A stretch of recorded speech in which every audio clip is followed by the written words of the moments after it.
보여. 정말로 보여. 순백의 칸두라를 입은 아랍 왕자의 떨리는 목소리였습니다. 눈물이 그의 볼을 타고 흘러내렸어요. 아랍 왕자가 18살 한국 소녀를 바라봤습니다. 10년 만에 처음으로 다른 사람의 얼굴을 본 것이었죠. 주변에서 탄성이 터져나왔습니다. 100명이 넘는 사람들이 놀라움을 감추지 못한 채 지켜보고 있었어요. 왕실 의사들은 입을 벌린 채 믿을 수 없다는 표정으로 한국 소녀 하윤을 쳐다봤어요. 그녀의 정체는 무엇일까요? 이 기적은 어떻게 시작되었을까요? 사연 시작 전 구독과 좋아요를 눌러주시고 어디서 듣고 계신지 댓글 남겨주시면 당신의 하루에 작은 기적이 깃들기를 바라겠습니다. 서울 도심 특급 호텔 정원이었습니다. 하윤이는 아버지가 가꾼 장미 화단 앞에 쪼그리고 앉았어요.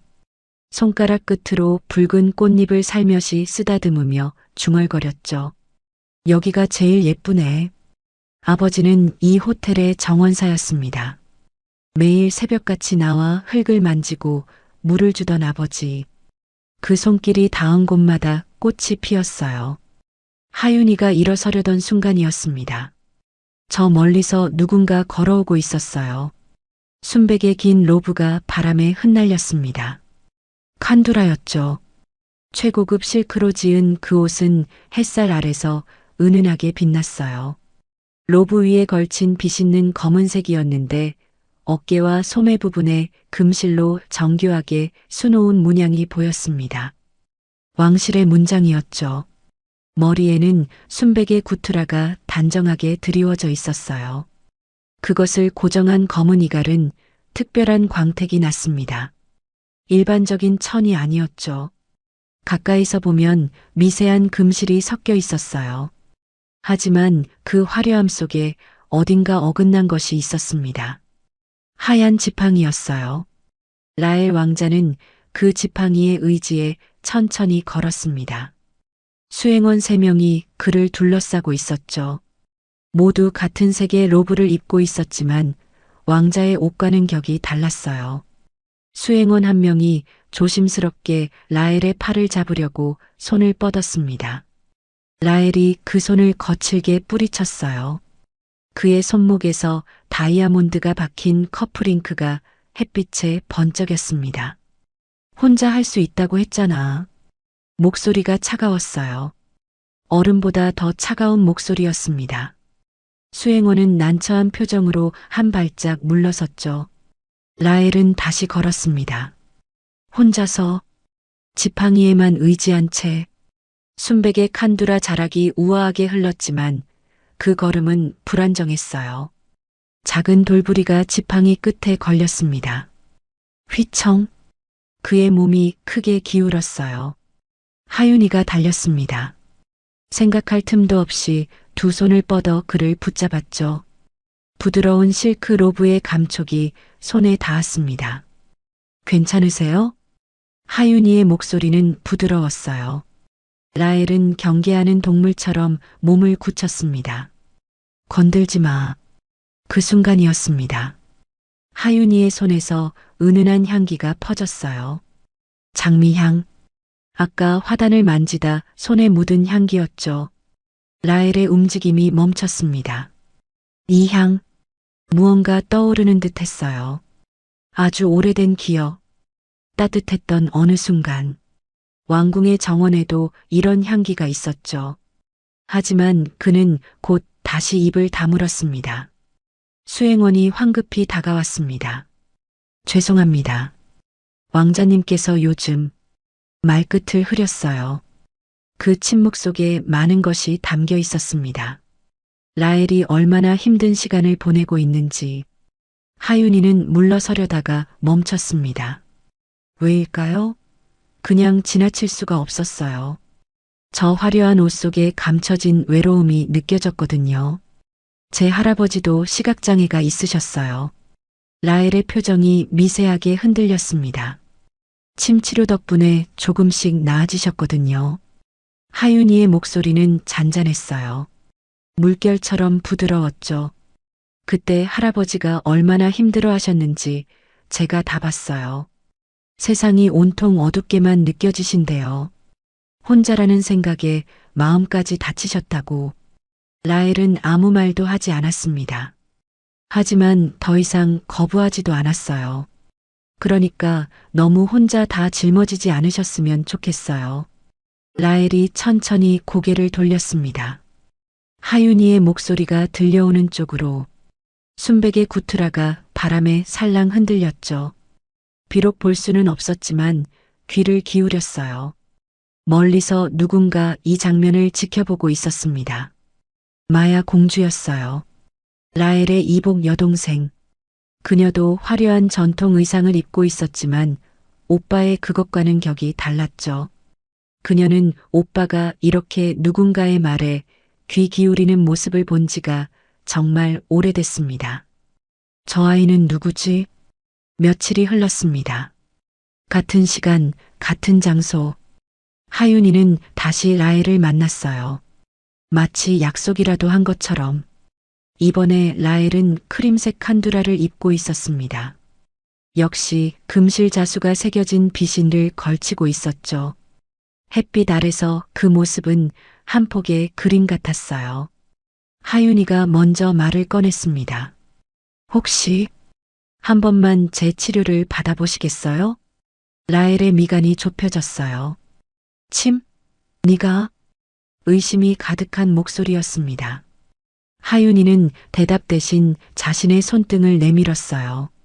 그리고 작은 침 케이스를 꺼냈죠. 가느다란 은침이었습니다. 해보지도 않고 거절하지 마세요. 하윤이가 자기 손등에 직접 침을 놓았어요. 미세한 통증도 표정에 드러나지 않았습니다. 할아버지도 처음엔 안 믿으셨어요. 하지만 해보시고 나서 달라지셨거든요. 라헬은 한참을 망설였습니다. 그의 손이 무의식 중에 어깨를 만졌어요. 실크 로브 너머로 긴장된 근육이 느껴졌죠. 해봐. 하윤이는 조심스럽게 라헬의 어깨에 손을 댔습니다. 부드러운 칸두라, 천위로 정확한 혈자리를 찾았어요. 손끝에 미세한 맥박이 느껴졌죠. 침이 들어갔습니다. 라헬은 온 신경을 그 감각에 집중했어요. 미세한 자극, 따뜻한 기운, 그리고 뭔가 그의 목소리가 떨렸습니다. 밝은 게 보여. 라헬의 눈이 커졌어요. 믿을 수 없다는 표정이었죠. 다이아몬드 커플링크가 그의 떨리는 손목에서 반짝였습니다. 이게 진짜야? 수년 만에 처음 느끼는 감각이었습니다. 빛, 희미하지만 분명한 빛이 보였어요. 하윤이의 눈에도 놀라움이 어렸습니다. 마야, 공주와 수행원들도 숨을 죽이고 지켜보고 있었죠. 하지만 이 순간을 몰래 지켜보는 또 다른 눈이 있었습니다. 자파르 총리의 측근이었어요. 그는 급히 자리를 떴습니다. 보고해야 했으니까요. 자파르 총리는 보고를 듣고 미간을 찌푸렸습니다. 왕자가 시력을 회복하면 그의 권력은 끝이었습니다. 즉시 명령이 내려졌어요. 하윤이 아버지를 해고하라. 하윤이의 출입을 막아라. 정원의 차가운 그림자가 드리우기 시작했습니다. 상쾌한 아침이었습니다. 하윤이는 평소처럼 호텔 정원 입구에 섰어요. 회색 교복 치마가 아침 바람에 살랑 흔들렸습니다. 가방 속에는 아버지 점심 도시락이 들어 있었죠. 계란말이와 김치볶음밥, 아버지가 좋아하시는 메뉴였습니다. 경비원이 손을 들어 막았어요. 죄송합니다. 외부인 출입 금지입니다. 하윤이는 눈을 깜빡였습니다. 멍하니 서 있었어요. 저 어제도 왔었는데요. 정원사 정기태 씨 딸이에요. 경비원은 클립보드를 확인했습니다. A사 용지에 빼곡하게 적힌 이름 목록이 있었어요. 손가락으로 목록을 훑어 내려갔죠. 그래도 안 됩니다. 새벽에 위에서 지시가 내려왔어요. 위에서? 하윤이의 손이 가방 끈을 꽉 쥐었습니다. 플라스틱 버클이 손바닥에 파고들었어요. 그럼 아버지께 이거라도 전해주실 수 있나요? 경비원은 난처한 표정으로 고개를 저었습니다. 그것도 어렵습니다. 하윤이는 호텔에서 멀지 않은 버스 정류장에 앉아 있었어요. 낡은 벤치의 페인트가 군데군데 벗겨져 있었습니다. 손으로 벤치 표면을 더듬었어요. 거칠고 까칠한 질감이 손끝에 닿았죠. 핸드폰을 꺼냈습니다. 아버지에게 전화를 걸었어요. 신호음이 울렸습니다. B-, B-, B-. 여보세요? 아버지의 목소리였어요. 평소와 달랐습니다. 힘이 없었죠. 아빠, 나 왜 정원 못 들어가는 거야? 전화기 너머로 긴 침묵이 흘렸습니다. 아버지의 숨소리만 들렸어요. 하윤아, 나 해고됐다. 하윤이의 손에서 핸드폰이 미끄러질 뻔했어요. 양손으로 핸드폰을 꽉 잡았습니다. 뭐라고요? 갑자기 호텔 인사팀에서 연락이 왔어. 아침 일찍 보안 사유래. 더 이상 설명은 못한다고. 오전이 지나고 있었습니다. 하윤이는 현관문을 열고 집 안으로 들어갔어요. 30평 아파트, 15년째 살고 있는 집이었습니다. 거실 소파에 아버지가 앉아 있었어요. 어깨가 축 늘어져 있었죠. 손에는 퇴직 통지서가 들려 있었습니다. A사 용지 한 장, 단 8줄로 적힌 통지서였어요. 아빠, 하윤이가 아버지 옆에 앉았습니다. 소파 쿠션이 푹 꺼졌어요. 내가 뭘 잘못한 것 같아. 하윤이의 목소리가 떨렸습니다. 아버지는 딸의 손을 잡았어요. 거칠고 굳은 살 박힌 손이었습니다. 30년 넘게 정원을 가꾼 손이었죠. 내 잘못이 아니야. 따스한 오후였습니다. 하윤이는 자기 방에 들어가 책상 서랍을 열었어요. 두 번째 칸, 오른쪽 구석에 침술 교재가 있었습니다. 가로 15cm, 세로 21cm 크기의 낡은 책이었어요. 표지가 누렇게 바랬고 모서리는 해져 있었습니다. 할아버지가 돌아가시기 한 달 전에 물려주신 책이었죠. 책장을 넘겼습니다. 첫 페이지에 할아버지의 필기가 있었어요. 침술은 마음을 치료하는 것이다. 연필로 쓴 글씨였습니다. 손때가 묻어 일부 글자가 흐릿했어요. 하윤이는 책을 가슴에 안았습니다. 할아버지가 좋아지셨던 것처럼 저도 도울 수 있을 텐데. 같은 시각 호텔 정원이었습니다. 라엘은 벤치에 앉아 있었어요. 오늘은 연한 베이지색 칸두라를 입고 있었습니다. 금실로 수놓은 비싯의 무게가 어깨에 느껴졌죠. 지팡이를 무릎에 올려놓고 가만히 앉아 있었습니다. 수행원이 은쟁반에 차를 담아왔어요. 제스민 차였습니다. 차 향기가 바람을 타고 퍼졌죠. 왕자님, 차가 식습니다. 라엘은 대답하지 않았어요. 고개를 정원 입구 쪽으로 돌리고 있었습니다. 오늘은 안 오나? 중얼거림이었어요. 왕자님, 누구를 기다리십니까? 라엘은 입을 다물었습니다. 오후가 깊어졌습니다. 라엘은 벤치에서 일어나 정원을 걸었어요. 지팡이를 짚으며 천천히. 한 걸음, 두 걸음. 익숙한 길이었지만 오늘은 걸음이 무거웠습니다. 12걸음을 걸었을 때였어요. 작은 돌부리가 지팡이 끝에 걸렸습니다. 휘청. 몸이 기울었습니다. 수행원이 재빨리 달려와 부축했어요. 괜찮으십니까? 라엘은 낮게 중얼거렸습니다.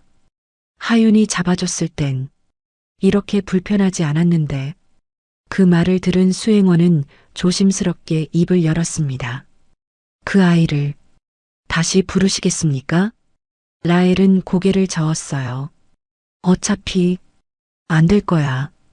저녁 무렵이었습니다. 마야 공주가 시녀를 불렀어요. 왕실 집무실 한쪽 구석이었습니다. 하윤이라는 아이, 혹시 연락처 알 수 있을까? 시녀의 눈이 커졌습니다.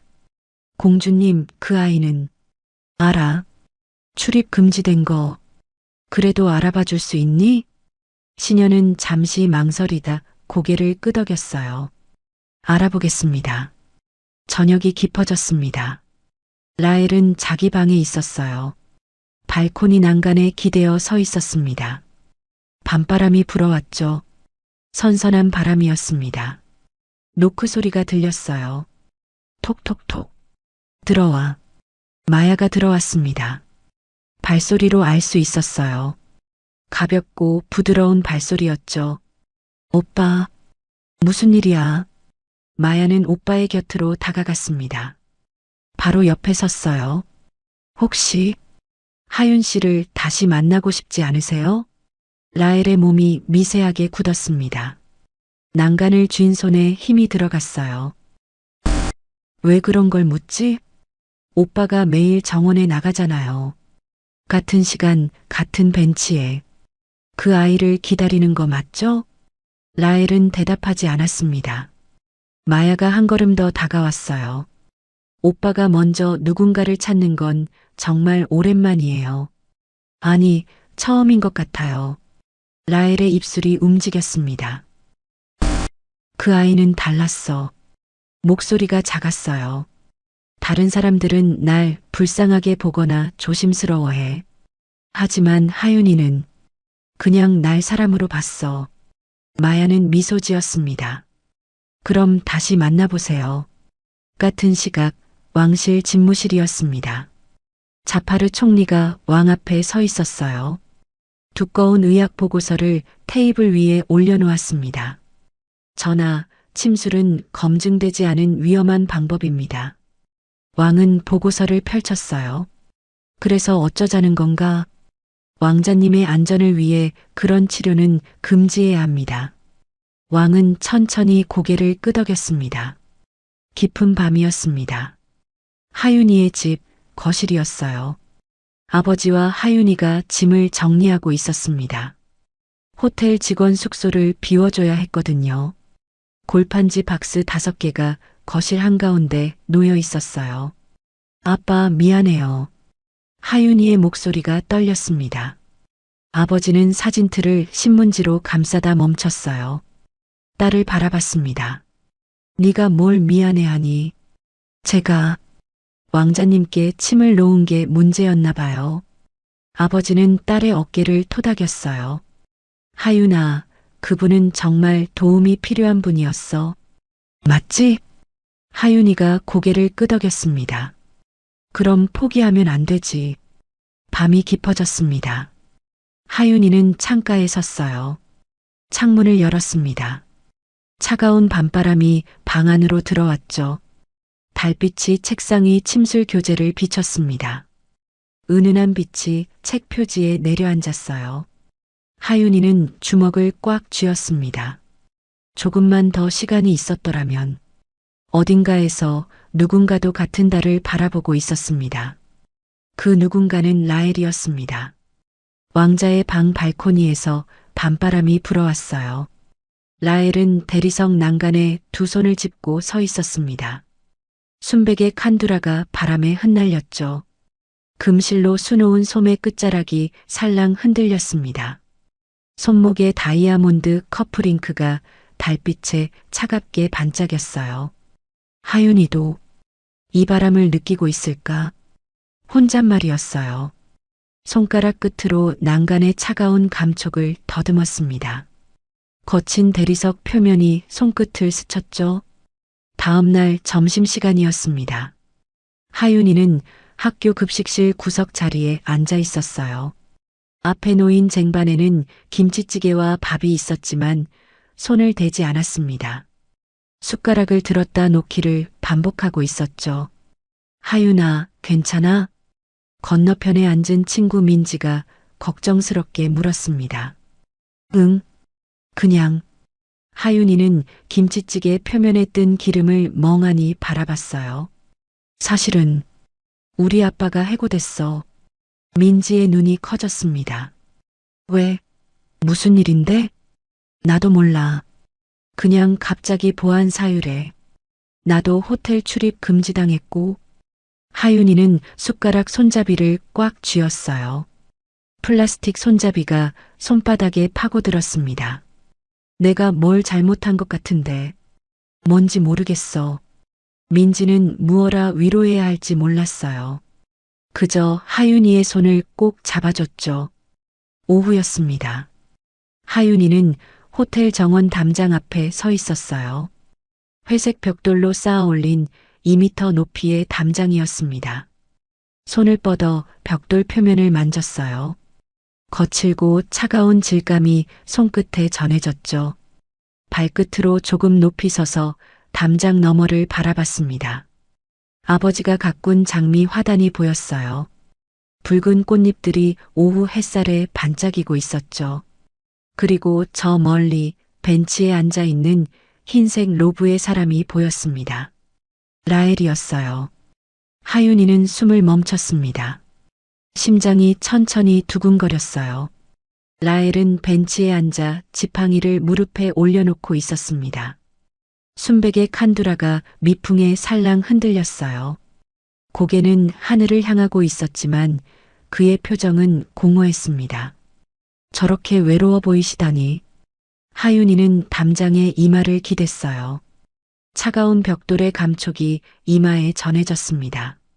같은 시각 정원에서였습니다. 라헬은 수행원이 따라준 차를 한 모금 마셨어요. 제스민 차였습니다. 은으로 된 찻잔의 무게가 손에 느껴졌죠. 따뜻하지만 위로가 되지 않는 온도였습니다. 오늘 정원에 누가 왔었나? 아무도 없었습니다, 왕자님. 라헬의 손에서 찻잔을 놓치는 소리가 났어요. 쨍그랑. 차가 테이블 위로 쏟아졌습니다. 죄송합니다. 제가 정리하겠습니다. 수행원이 황급히 행주를 가져왔어요. 하지만 라헬은 자리에서 일어났습니다. 혼자 좀 있고 싶어. 하지만 왕자님, 나가요. 라헬은 혼자 정원을 걸었습니다. 지팡이를 짚으며 천천히. 익숙해진 길이라고 생각했는데 돌부리가 있었어요. 휘청. 몸이 기울었습니다. 수행원이 재빨리 부축했죠. 괜찮으십니까? 라헬은 낮게 중얼거렸습니다. 하윤이 잡아줬을 땐 손이 부드러웠는데 그 말을 담장 너머에서 듣고 있던 하윤이의 눈에 눈물이 맺혔어요. 손등으로 눈가를 닦았습니다. 저녁 무렵 왕실 회의실이었습니다. 자파르 총리가 왕실 의사 3명을 앞에 앉혀놓고 있었어요. 긴 테이블 위에는 두꺼운 의학 서적들이 쌓여 있었습니다. 침술이라는 게 과학적으로 검증된 방법입니까? 가장 나이 많은 의사가 안경을 고쳤으며 대답했습니다. 명확한 임상 데이터가 부족합니다. 특히 시각신경에 직접 자극을 준다는 건 위험하다는 말이군요. 자파르의 손가락이 테이블을 톡톡 두드렸어요. 금반지가 나무 표면에 부딪히는 소리가 규칙적으로 울렸습니다. 왕께 보고하겠습니다. 왕자님의 안전을 위해서라도 검증되지 않은 치료는 금지해야 한다고. 의사들은 고개를 끄덕였어요. 자파르의 뜻을 거스를 수 없었습니다. 같은 저녁 조용한 카페였습니다. 마야 공주가 시녀와 구석 자리에 앉아 있었어요. 평범한 청바지에 흰색 블라우스를 입고 있었습니다. 왕실 사람임을 알아볼 수 없는 차림이었죠. 하윤이라는 아이의 연락처를 알아냈습니까? 시녀가 작은 메모지를 건넸습니다. 하윤이의 전화번호였어요. 마야는 핸드폰을 꺼냈습니다. 번호를 누르다가 멈췄어요. 손가락이 화면 위에서 떨렸습니다. 이게 맞는 일일까? 하지만 오빠의 외로운 뒷모습이 떠올랐어요. 마야는 통화 버튼을 눌렀습니다. 밤이 깊어졌습니다. 라헬은 정원 벤치에 혼자 앉아 있었어요.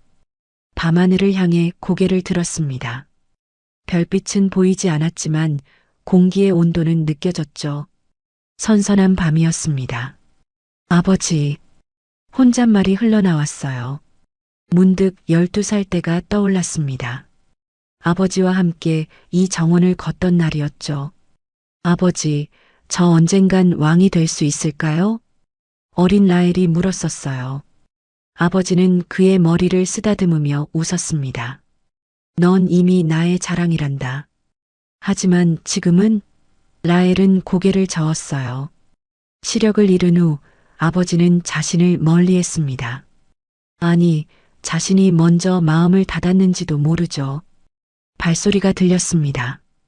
부드럽고 가벼운 발소리. 마야였죠. 오빠 여기 있었네요. 마야가 라헬 옆에 앉았습니다. 혹시 하윤 씨를 다시 만나보고 싶지 않으세요? 라헬의 손이 떨렸어요. 지팡이를 쥔 손에 힘이 들어갔습니다. 만나면 뭐가 달라지겠어. 난 여전히. 오빠. 마야가 라헬의 손을 잡았습니다. 그 아이가 오빠한테 빛을 느끼게 해줬잖아요. 단 한 번이라도요. 라헬은 대답하지 않았습니다. 그게 얼마나 큰 의미인지 아세요? 오빠가 몇 년 만에 처음으로 빛을 느낀 거예요. 마야의 목소리가 떨렸습니다. 포기하지 마세요. 제가 방법을 찾아볼게요. 바람이 불었습니다. 라헬의 구투라가 살랑 흔들렸어요. 달빛 아래 두 남매는 오랫동안 말없이 앉아 있었습니다. 다음 날 오후였습니다. 마야 공주는 시녀에게서 작은 메모지를 건네받았어요. 가로 7cm, 세로 10cm 크기의 흰색 메모지였습니다. 연필로 적힌 숫자가 있었죠. 하윤이의 전화번호였습니다. 마야는 핸드폰을 꺼냈어요.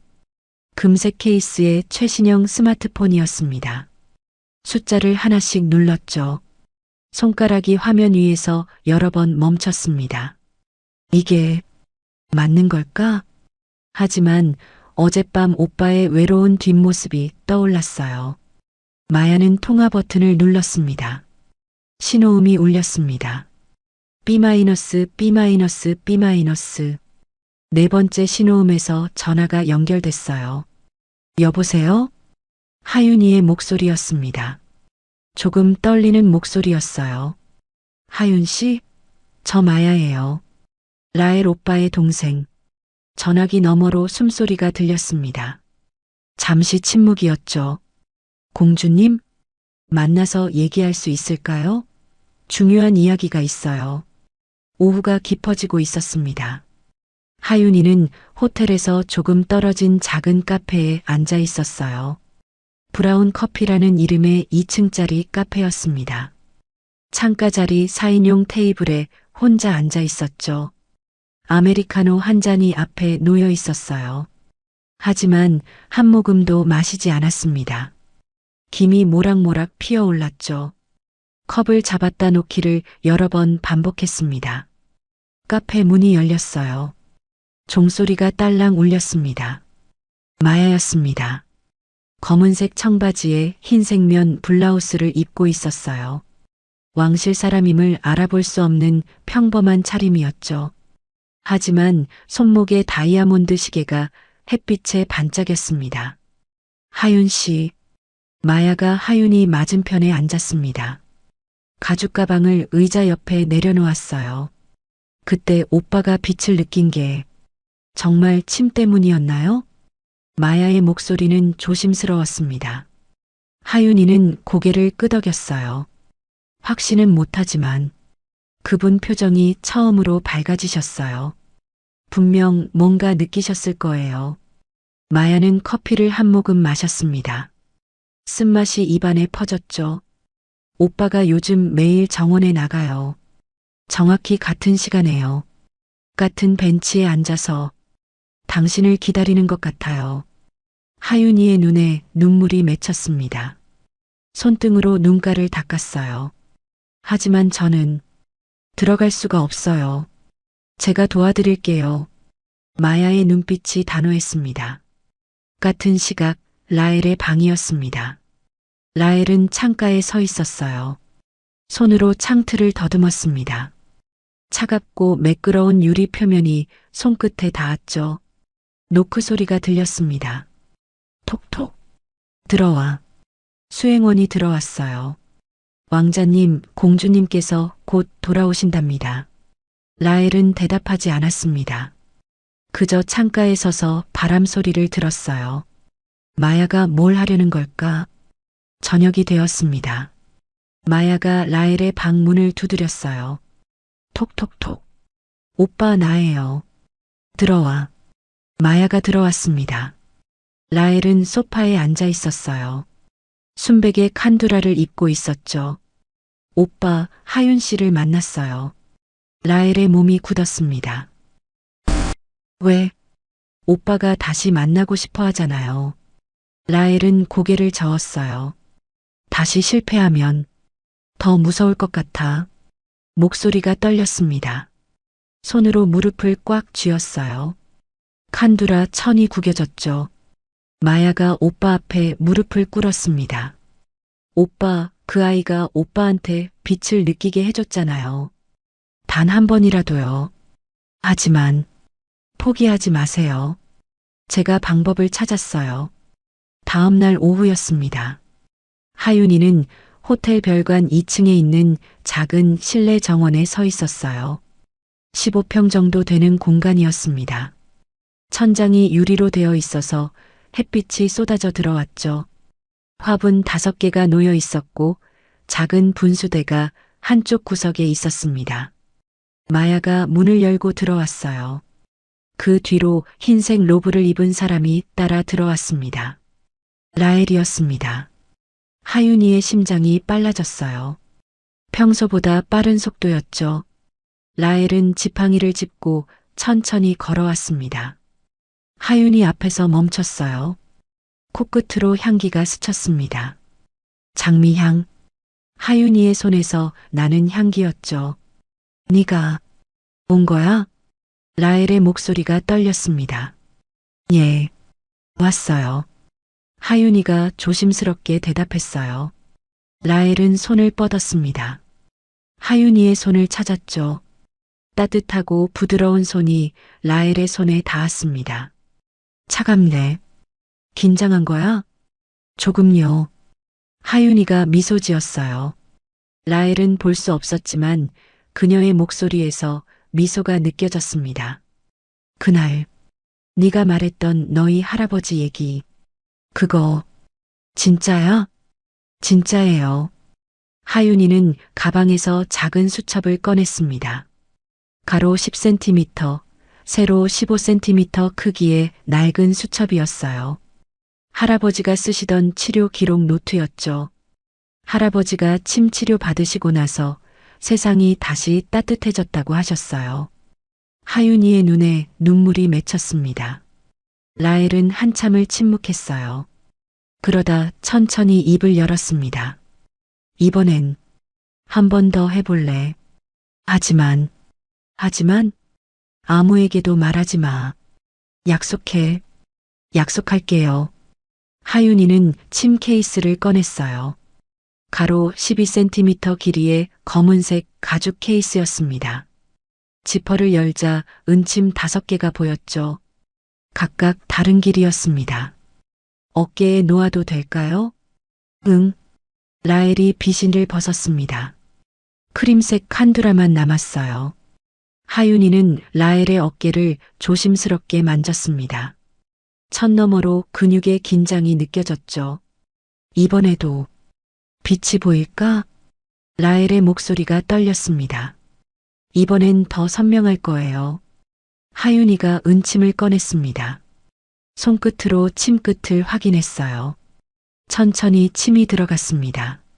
라헬의 몸이 미세하게 떨렸어요. 온 신경을 그 한 점에 집중했습니다. 잠시 후였습니다.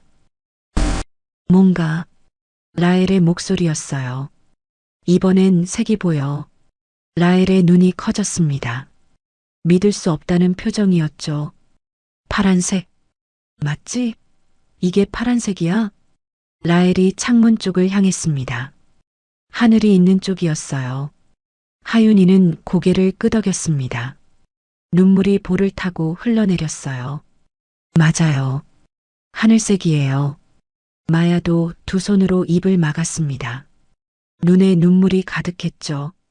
하지만 복도 저편에서 누군가 이 장면을 지켜보고 있었습니다. 자파르 총리의 측근이었어요. 그는 핸드폰을 꺼내 조용히 사진을 찍었습니다. 셔터 소리 없이 3장, 그리고 급히 자리를 떴습니다. 잠시 후였습니다. 자파르 총리의 집무실이었어요. 30평 규모의 넓은 방이었습니다. 천장까지 닿는 책장이 벽세면을 가득 채우고 있었죠. 가죽 소파 너머로 거대한 책상이 있었습니다. 마호가니로 만든 2미터 길이의 책상이었어요. 자파르는 책상에 앉아 핸드폰 화면을 들여다보고 있었습니다. 측근이 보내온 사진 3장이었죠. 첫 번째 사진, 하윤이가 라엘의 어깨에 침을 놓는 장면. 두 번째 사진, 라엘이 창문을 바라보는 장면. 세 번째 사진, 마야, 공주가 두 손으로 입을 막은 장면. 자파르의 손가락이 책상을 톡톡 두드렸습니다.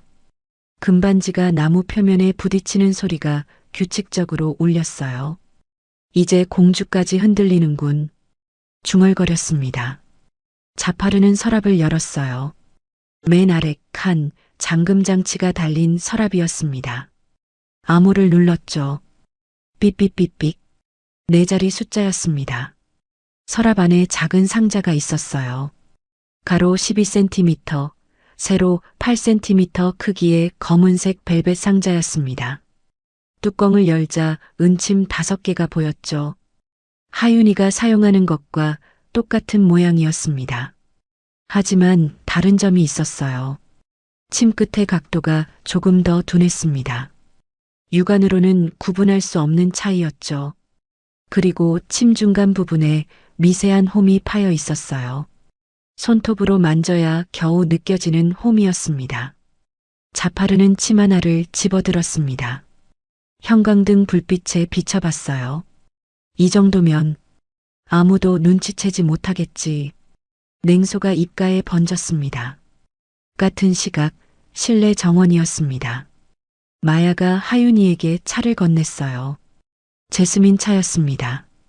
하얀 도자기 찻잔에 담긴 차에서 김이 모락모락 피어올랐죠. 하윤 씨, 제안이 있어요. 마야의 목소리는 조심스러웠습니다. 정원에서 라엘 오빠가 빛을 느낀 이후로 달라졌어요. 표정도 말투도. 그걸 증명해 볼 기회를 드리고 싶어요. 하윤이는 찻잔을 두 손으로 감쌌습니다. 따뜻한 온도가 손바닥에 전해졌어요. 이게 진짜 그분을 위한 일이 맞는 걸까요? 하윤이의 목소리가 떨렸습니다. 마야는 하윤이의 손을 잡았어요. 이번엔 진심이 통할지도 몰라요. 오빠가 당신을 믿으니까요. 라엘은 창가에 서 있었습니다. 손으로 유리창을 더듬었어요. 차갑고 매끄러운 표면이었죠. 이번엔 진짜 나아질 수 있을까? 혼잣말이었습니다. 다음 날 오전이었습니다. 하윤이는 호텔 로비 1층 화장실 앞 벤치에 앉아 있었어요.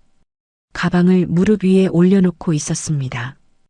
가방 안에는 침 케이스와 치료 기록 수첩이 들어 있었죠. 마야가 복도 끝에서 걸어왔습니다. 연한 핑크색 원피스를 입고 있었어요. 하윤 씨, 왕실 의무 기록 정비 명목으로 호텔 정원 출입이 허가됐어요. 하윤이의 눈이 커졌습니다. 정말요? 네. 하지만 조심해야 해요. 자파르 총리가 계속 지켜보고 있으니까요. 마야의 목소리가 낮아졌습니다. 오후였습니다. 자파르는 왕실 기술자를 불렀어요. 45세 남자, 김 기사였습니다. 호텔과 왕실 시설을 관리하는 사람이었죠. 이 침들로 바꿔치기에 자파르가 검은 벨벳 상자를 건넸습니다. 김 기사는 상자를 받으며 손이 떨렸어요. 하지만 총리님, 이런 일은 자네 딸 올해 대학 입학이지? 등록금 걱정되지 않나? 자파르의 목소리가 차갑게 변했습니다. 김 기사는 입술을 깨물었어요. 상자를 품 안에 넣었습니다. 알겠습니다. 오후가 깊어졌습니다. 하윤이는 호텔 정원 벤치에 앉아 침 케이스를 정리하고 있었어요.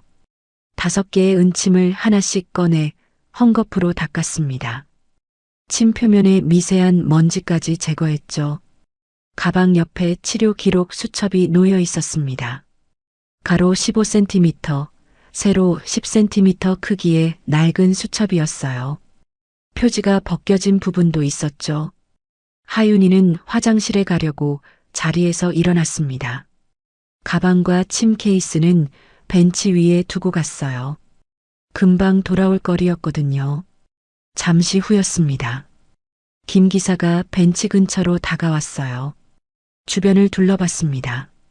사람이 없었죠. 재빨리 하윤이의 침 케이스를 열었습니다. 손이 떨렸어요. 하윤이의 침 5개를 꺼내 자신의 주머니에 넣었습니다.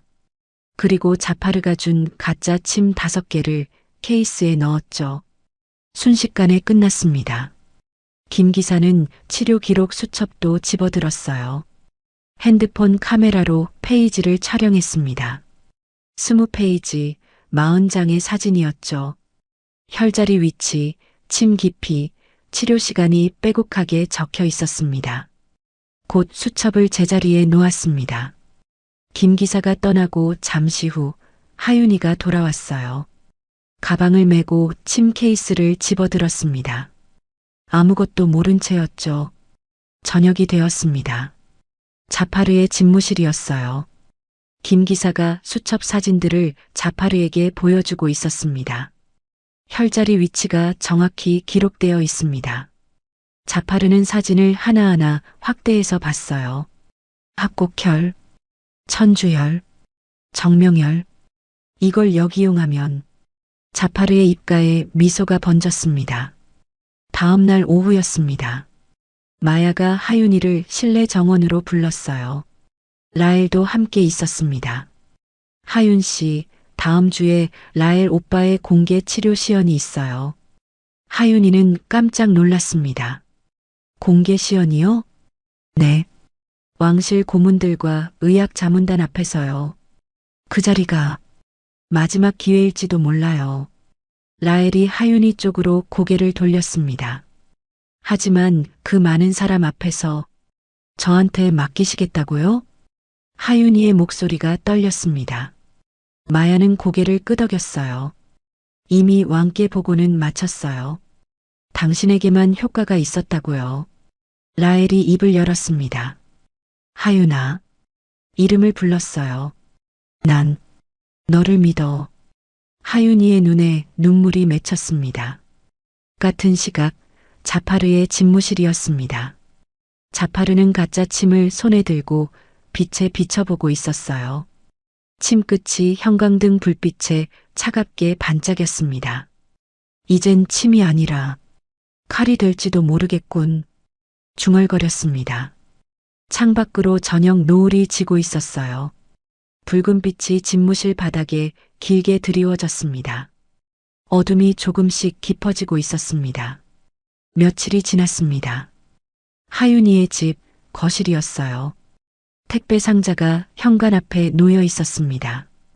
가로 30cm, 세로 40cm 크기의 고급스러운 상자였죠. 금색 리본이 묶여 있었습니다. 하윤이가 상자를 열었어요. 안에는 두꺼운 크림색 초대장이 들어 있었습니다. 왕실 문장이 금박으로 새겨져 있었죠. 아빠, 이것 좀 봐요. 하윤이가 아버지를 불렀습니다. 아버지가 다가와 초대장을 들여다봤어요. 이건 진짜 왕실 문장이네. 아버지의 목소리가 떨렸습니다. 초대장에는 또박또박한 글씨로 적혀 있었어요. 하윤 양을 왕실 한방 초빙 의사로 정식 초대합니다. 하윤이는 초대장을 가슴에 안았습니다.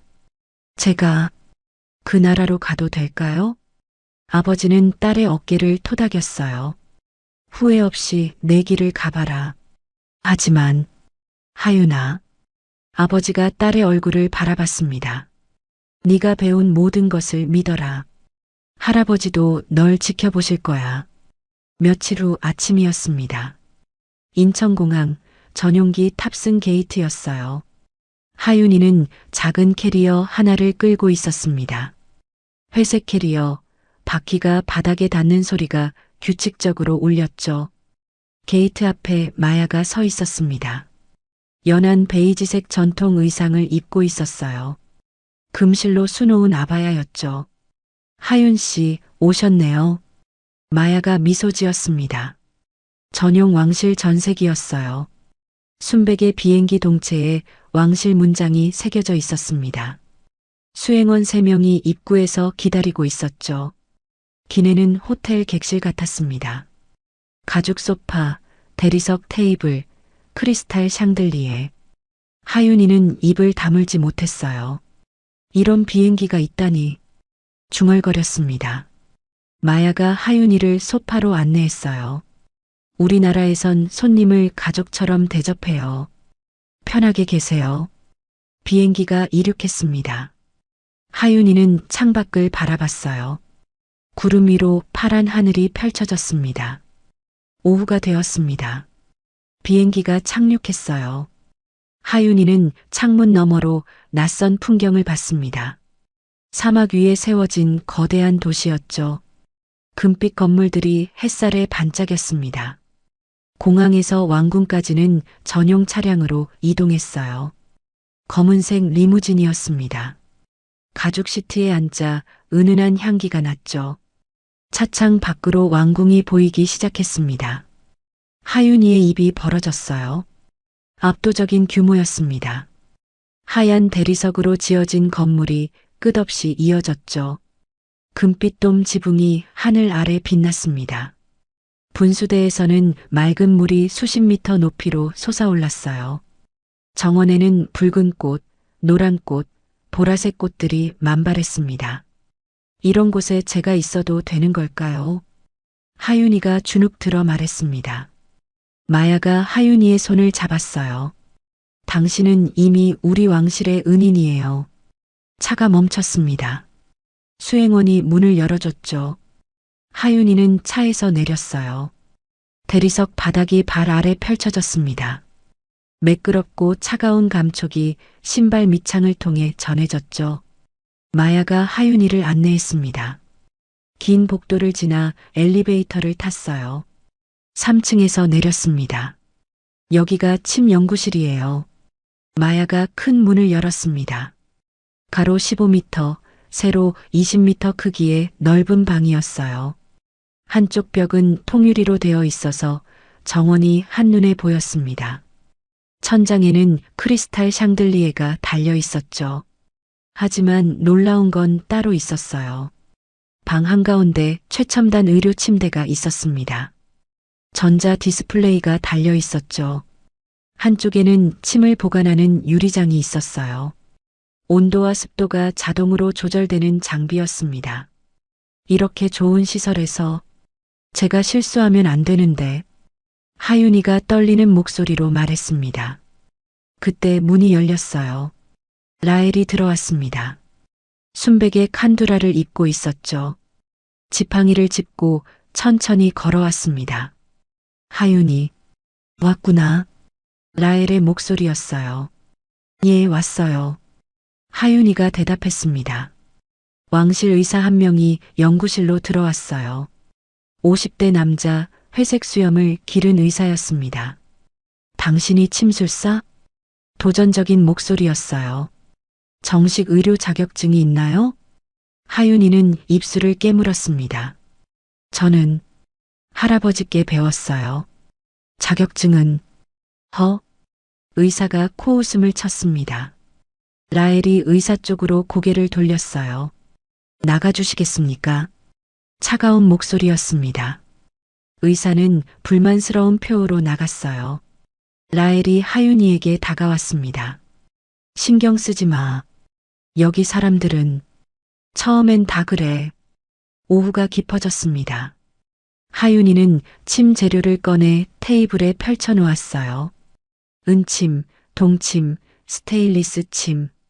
각각 다른 재질이었습니다. 이 침은 은재예요. 이건 스테인리스?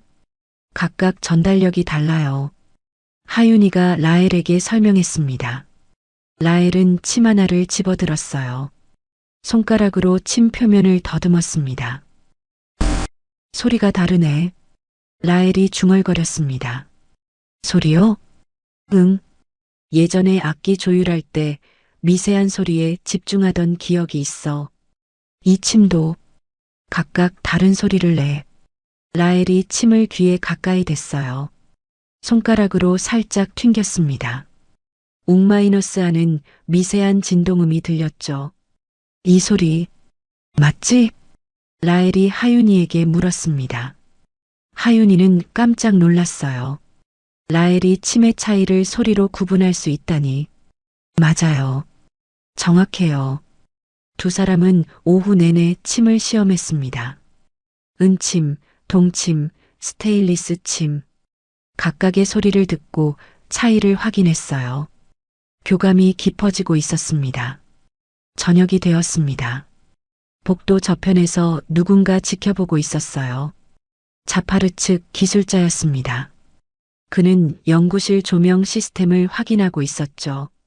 스위치 위치, 배선 구조, 전원 차단 방법. 이번엔 완벽하게 막아야지. 중얼거렸습니다. 연구실 안에서는 하윤이와 라헬이 대화하고 있었어요. 창밖으로 노을이 지고 있었습니다. 붉은 빛이 두 사람을 비췄죠.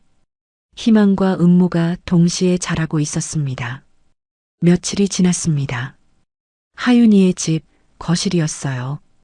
택배 상자가 현관 앞에 놓여 있었습니다. 가로 30cm, 세로 40cm 크기의 고급스러운 상자였죠. 금색 리본이 묶여 있었습니다. 하윤이가 상자를 열었어요. 안에는 두꺼운 크림색 초대장이 들어 있었습니다. 왕실 문장이 금박으로 새겨져 있었죠. 아빠, 이것 좀 봐요. 하윤이가 아버지를 불렀습니다. 아버지가 다가와 초대장을 들여다봤어요. 이건 진짜 왕실 문장이네. 아버지의 목소리가 떨렸습니다. 초대장에는 또박또박한 글씨로 적혀 있었어요. 하윤 양을 왕실 한방 초빙 의사로 정식 초대합니다. 하윤이는 초대장을 가슴에 안았습니다. 제가 그 나라로 가도 될까요? 아버지는 딸의 어깨를 토닥였어요. 후회 없이 내 길을 가봐라. 하지만 하윤아, 아버지가 딸의 얼굴을 바라봤습니다. 네가 공부한 모든 것을 믿어라. 할아버지도 널 지켜보실 거야. 며칠 후 아침이었습니다. 인천공항 전용기 탑승 게이트였어요. 하윤이는 작은 캐리어 하나를 끌고 있었습니다. 회색 캐리어, 바퀴가 바닥에 닿는 소리가 규칙적으로 울렸죠. 게이트 앞에 마야가 서 있었습니다. 연한 베이지색 전통 의상을 입고 있었어요. 금실로 수놓은 아바야였죠. 하윤 씨, 오셨네요. 마야가 미소 지었습니다. 전용 왕실 전색이었어요. 순백의 비행기 동체에 왕실 문장이 새겨져 있었습니다. 수행원 3명이 입구에서 기다리고 있었죠. 기내는 호텔 객실 같았습니다. 가죽 소파, 대리석 테이블, 크리스탈 샹들리에. 하윤이는 입을 다물지 못했어요. 이런 비행기가 있다니. 중얼거렸습니다.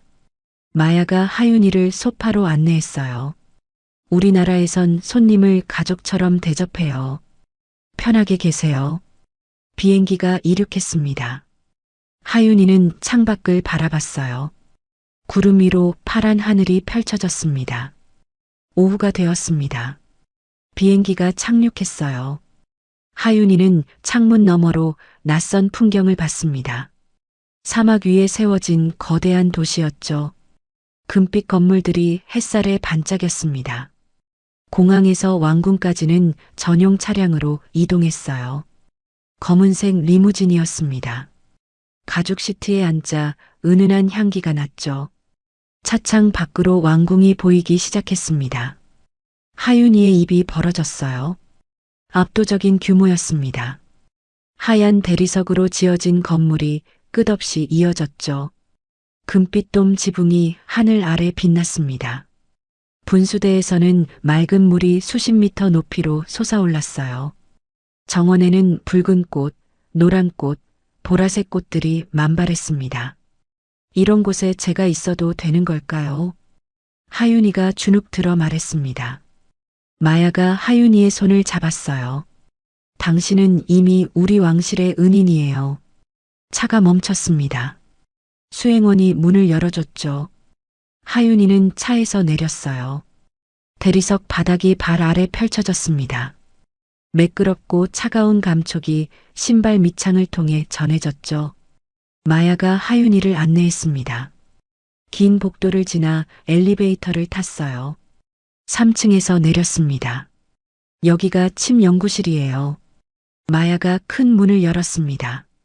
가로 15m, 세로 20m 크기의 넓은 방이었어요. 한쪽 벽은 통유리로 되어 있어서 정원이 한눈에 보였습니다. 천장에는 크리스탈 샹들리에가 달려 있었죠. 하지만 놀라운 건 따로 있었어요. 방 한가운데 최첨단 의료 침대가 있었습니다. 전자 디스플레이가 달려 있었죠. 한쪽에는 침을 보관하는 유리장이 있었어요. 온도와 습도가 자동으로 조절되는 장비였습니다. 이렇게 좋은 시설에서 제가 실수하면 안 되는데, 하윤이가 떨리는 목소리로 말했습니다. 그때 문이 열렸어요. 라엘이 들어왔습니다. 순백의 칸두라를 입고 있었죠. 지팡이를 짚고 천천히 걸어왔습니다. 하윤이, 왔구나. 라엘의 목소리였어요. 예, 왔어요. 하윤이가 대답했습니다. 왕실 의사 한 명이 연구실로 들어왔어요. 50대 남자, 회색 수염을 기른 의사였습니다. 당신이 침술사? 도전적인 목소리였어요. 정식 의료 자격증이 있나요? 하윤이는 입술을 깨물었습니다. 저는 할아버지께서 침 치료 받으시는 걸 보면서 관심을 갖게 됐어요. 그 후로 독학으로 공부했고요. 자격증은 의사가 코웃음을 쳤습니다. 독학이라니. 왕자님께 그런 검증되지 않은. 라엘이 의사 쪽으로 고개를 돌렸어요. 나가주시겠습니까? 차가운 목소리였습니다. 의사는 불만스러운 표정으로 나갔어요. 라엘이 하윤이에게 다가왔습니다. 신경 쓰지 마. 여기 사람들은 처음엔 다 그래. 오후가 깊어졌습니다. 하윤이는 침 재료를 꺼내 테이블에 펼쳐 놓았어요. 은침, 동침, 스테인리스 침. 각각 다른 재질이었습니다. 이 침은 은재예요. 이건 스테인리스. 각각 전달력이 달라요. 하윤이가 라엘에게 설명했습니다. 라엘은 침 하나를 집어들었어요. 손가락으로 침 표면을 더듬었습니다. 소리가 다르네. 라엘이 중얼거렸습니다. 소리요? 응. 예전에 악기 조율할 때 미세한 소리에 집중하던 기억이 있어. 이 침도 각각 다른 소리를 내. 라엘이 침을 귀에 가까이 댔어요. 손가락으로 살짝 튕겼습니다. 웅마이너스 하는 미세한 진동음이 들렸죠. 이 소리 맞지? 라엘이 하윤이에게 물었습니다. 하윤이는 깜짝 놀랐어요. 라엘이 침의 차이를 소리로 구분할 수 있다니. 맞아요. 정확해요. 두 사람은 오후 내내 침을 시험했습니다. 은침, 동침, 스테인리스 침. 각각의 소리를 듣고 차이를 확인했어요. 교감이 깊어지고 있었습니다. 저녁이 되었습니다. 복도 저편에서 누군가 지켜보고 있었어요. 자파르 측 기술자였습니다. 그는 연구실 조명 시스템을 확인하고 있었죠. 스위치 위치, 배선 구조, 전원 차단 방법. 이번엔 완벽하게 막아야지. 중얼거렸습니다. 연구실 안에서는 하윤이와 라헬이 대화하고 있었어요. 창밖으로 노을이 지고 있었습니다. 붉은 빛이 두 사람을 비췄죠. 희망과 음모가 동시에 자라고 있었습니다. 다음 날 오전이었습니다. 왕실 회의실, 긴 마호가니 테이블 주위로 15명의 고문들이 앉아 있었습니다. 자파르 총리가 테이블 끝에 서서 두꺼운 의학 보고서를 펼쳐 놓았어요. 왕실 의사들이 차례로 고개를 끄덕였습니다. 침술의 위험성, 검증되지 않은 방법, 왕자의 안전.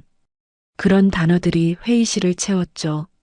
자파르는 서류를 테이블 위에 내려놓았어요. 두둑. 무거운 소리가 났습니다. 오후가 되었습니다. 자파르의 집무실이었어요. 하산이 들어왔습니다. 45세, 왕궁 시설을 관리하는 기술자였죠. 검은 수염, 주름진 이마, 불안한 눈빛이었습니다. 자파르는 책상 위에 조명 배치도를 펼쳤어요. 붉은 펜으로 표시된 부분이 있었습니다. 손가락으로 그 부분을 톡톡 두드렸죠. 하산의 손이 떨렸습니다. 자파르는 서랍에서 또 다른 서류를 꺼냈어요. 하산 아들의 장학금 서류였습니다. 서류 위에 검토 중이라는 빨간 도장이 찍혀 있었죠. 하산의 얼굴이 창백해졌습니다. 입술을 깨물었어요. 고개를 끄덕일 수밖에 없었습니다. 같은 오후 침 연구실이었습니다. 하윤이는 침 케이스를 열었어요. 5개의 은침이 벨벳 천 위에 놓여 있었습니다. 하나씩 집어들었죠. 첫 번째 침, 두 번째 침, 세 번째 침. 손이 멈췄습니다. 무게가 이상했어요. 아주 미세하게 손끝으로만 느껴지는 차이였습니다. 하윤이는 침을 창가로 가져갔어요. 햇빛에 비춰봤죠. 겉보기엔 완벽했습니다. 하지만 손끝의 감각이 거짓말하지 않았어요. 하윤이는 침을 손바닥 위에 올려놓고 무게를 느꼈습니다. 눈을 감았어요. 집중했죠. 분명히 달랐습니다. 저녁 무렵이었습니다. 라헬이 연구실로 들어왔어요. 크림색 칸두라를 입고 있었습니다. 금실 자수가 어깨에 빛났죠. 지팡이를 짚으며 천천히 걸어왔습니다. 하윤이가 라헬을 의자에 앉혔어요. 침을 꺼냈습니다. 라헬의 어깨에 정확히 놓았죠. 합곡혈이었습니다. 침이 들어갔습니다. 1분이 지났습니다. 라헬의 미간이 찌푸려졌어요. 고개를 저었습니다. 아무것도 느껴지지 않았죠. 손으로 침이 놓인 곳을 만졌습니다. 마야가 하윤이를 바라봤어요. 걱정스러운 표정이었습니다. 하윤이는 침 보관함을 다시 열었어요. 침들을 하나하나 확인했습니다. 외형은 완벽했습니다. 똑같은 은침이었죠. 밤이 깊어졌습니다. 라헬은 혼자 연구실에 남았어요. 침 케이스를 꺼냈습니다. 첫 번째 침을 집어들었죠. 손가락 사이에 끼웠습니다. 귀에 가까이 댔어요. 손가락으로 침을 살짝 튕겼습니다. 웅마이너스 소리가 났어요. 라헬의 표정이 굳었습니다. 두 번째 침을 꺼냈어요. 똑같이 튕겼습니다. 웅마이너스 소리가 뭉개져 있었습니다. 맑지 않았어요. 예전에 들었던 그 청명한 진동이 아니었죠. 라헬은 세 번째 침, 네 번째 침, 다섯 번째 침을 모두 확인했습니다. 전부 똑같았어요. 가짜였습니다. 수행원이 하윤이를 불러왔어요. 하윤이가 들어왔습니다. 잠옷 위에 가디건을 걸쳤어요. 머리가 한쪽으로 삐져나와 있었습니다. 눈이 부은 것을 보니 자다 깬 게 분명했죠. 라헬이 침을 튕겼습니다. 웅마이너스 하윤이가 귀를 기울였어요. 눈이 커졌습니다. 고개를 끄덕였죠. 입술을 깨물었습니다. 누군가 바꿔치기 한 게 분명했어요. 두 사람은 한참 생각했습니다. 하윤이가 라헬에게 귓속말을 했어요. 라헬이 고개를 끄덕였습니다. 입가에 미소가 번졌죠. 잠시 후였습니다. 라헬이 일어섰어요. 지팡이를 짚고 걸었습니다. 의자 옆을 지나가다 일부러 지팡이를 걸었어요. 몸이 기울었습니다. 쿵! 바닥에 넘어지는 소리가 크게 울렸어요. 라헬이 신음했습니다. 복도에서 발소리가 들렸습니다. 급한 발소리였어요. 1명, 2명, 3명. 하지만 가장 먼저 도착한 건 하산이었습니다. 문이 열렸어요. 하산이 황급히 들어왔습니다. 왕실 전통 복장, 검은 터번, 금실 조끼를 입고 있었죠. 라헬에게 달려왔지만 그의 시선은 잠깐 침 케이스 쪽으로 향했습니다. 0.5초 하지만 분명했어요. 라헬이 천천히 일어섰습니다. 먼지를 털었어요. 하산을 똑바로 바라봤습니다. 눈을 볼 수 없었지만 정확히 하산을 향하고 있었죠. 차가운 침묵이 흘렀습니다. 하산의 얼굴에서 핏기가 빠졌어요. 입술이 떨렸습니다. 뒤로 한 걸음 물러섰죠. 그 사이 그 짧은 순간에 하윤이는 가방에서 침 케이스를 꺼냈습니다. 한국에서 가져온 진짜 침이었어요. 테이블 위에 가짜 침과 바꿔치기 했죠. 3초 만에 끝났습니다. 하산은 급히 방을 나갔어요. 문이 쾅 닫혔습니다. 하윤이와 라헬은 서로를 바라봤습니다. 하윤이가 깊은 한숨을 쉬었어요. 손에 땀이 배어 있었습니다. 라헬이 하윤이의 손을 잡았죠. 따뜻했습니다. 다음 날 아침이었습니다. 마야가 자파르의 집무실로 걸어갔어요. 흰색 아바야를 입고 있었습니다. 노크 없이 문을 열었죠. 자파르가 책상에서 일어섰습니다. 놀란 표정이었어요. 마야는 서류 봉투를 책상 위에 던졌습니다. 탁! 소리가 났어요. 봉투가 열리며 사진들이 쏟아졌습니다. 하산이 연구실에 들어가는 사진, 침 케이스를 만지는 사진, 자파르와 대화하는 사진, 그리고 침의 재질 분석 보고서였죠. 자파르의 얼굴이 굳었습니다. 손이 떨렸어요. 마야는 한마디도 하지 않았습니다. 그저 차갑게 자파르를 바라봤어요. 그리고 돌아섰습니다. 문을 닫는 소리가 복도에 울렸죠. 자파르는 혼자 남았습니다.